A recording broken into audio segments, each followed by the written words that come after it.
James and the Express.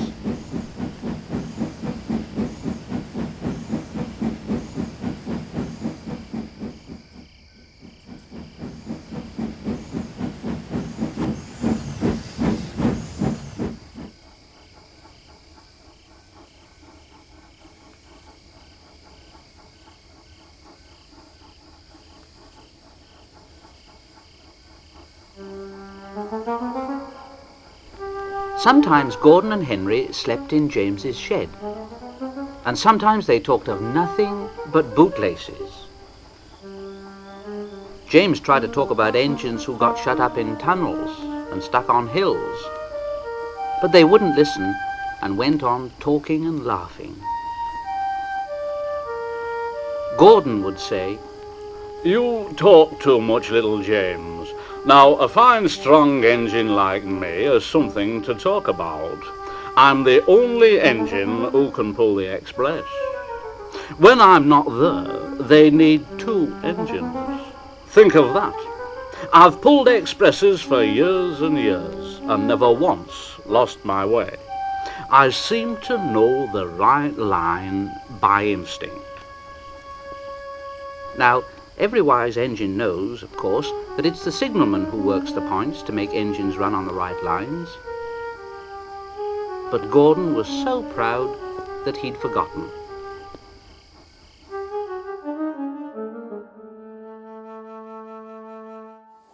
One morning he said, "Wake up, James. It's nearly time for the Express. What are you doing? Odd jobs? Oh, well, we all have to begin somewhere, don't we? Now run along and get my coaches, and don't be late now."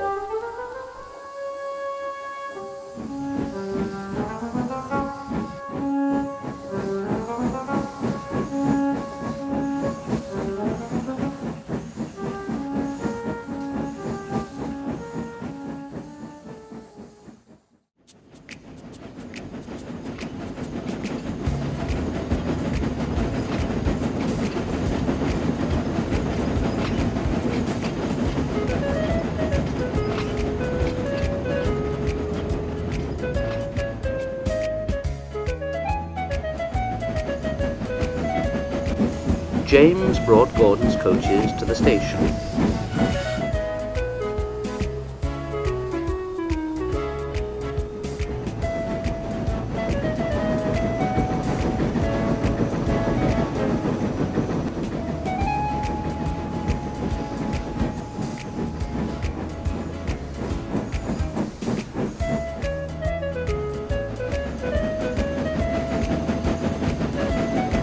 And Gordon backed onto the train.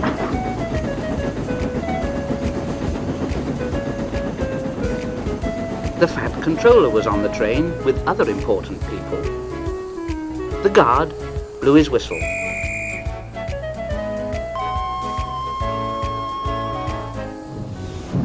And Gordon started.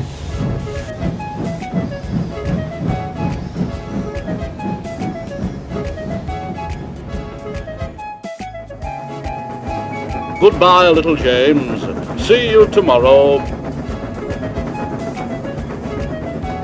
James watched the train disappear around the curve.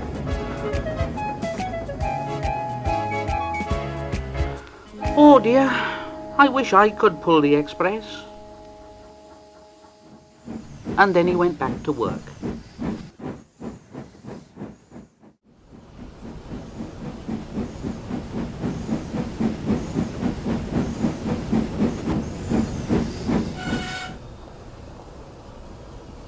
He brought some more coaches to the platform and was just being uncoupled when he heard a mournful, quiet, and there was Gordon trying to sidle into the station without being noticed. "Hello, Gordon. Is it tomorrow already then?" Gordon didn't answer. He just let off steam feebly.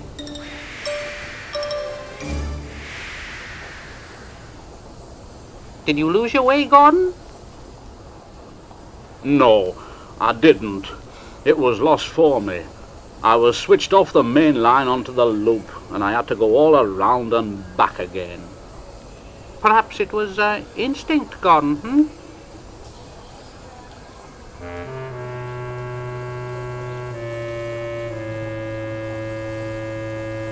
Meanwhile, all the passengers hurried to the booking office. Look here, we want our money Yes, back. want our money back. Yes, money back. Money we want back. our money back. Everyone was making such a noise that the fat controller climbed onto a trolley and blew the guard's whistle. Now, wait a moment, please. Wait a moment. Now, I promise you a new train if you'll all just keep quiet. Now, Gordon here can't do it, but perhaps James will pull it for us. James? Oh, yes, sir. I'll try.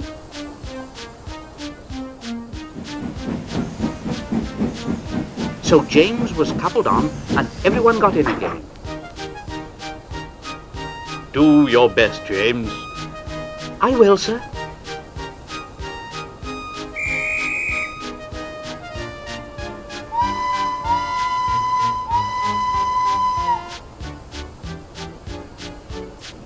And off went James.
Stations and bridges flashed by.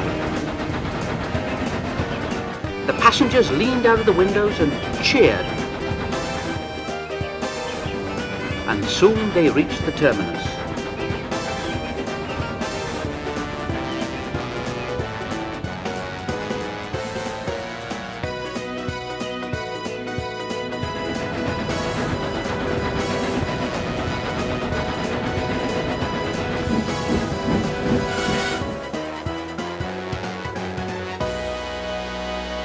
Everyone said, "Thank you, James, thank you, James, thank you, James." And the fat controller said, "Well done, James. Would you like to pull the express sometimes?" "Oh, yes, please."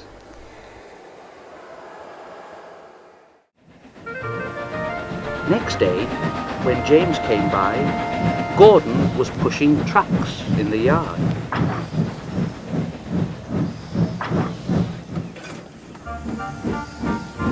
Oh, hello, James. I like a bit of quiet work for a change, you know. I'm teaching these trucks manners. You did well with those coaches, I hear. Good. We'll show 'em.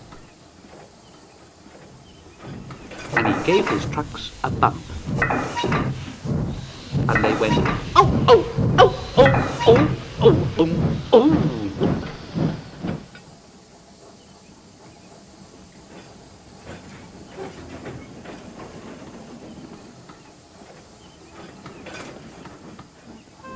James and Gordon are now good friends.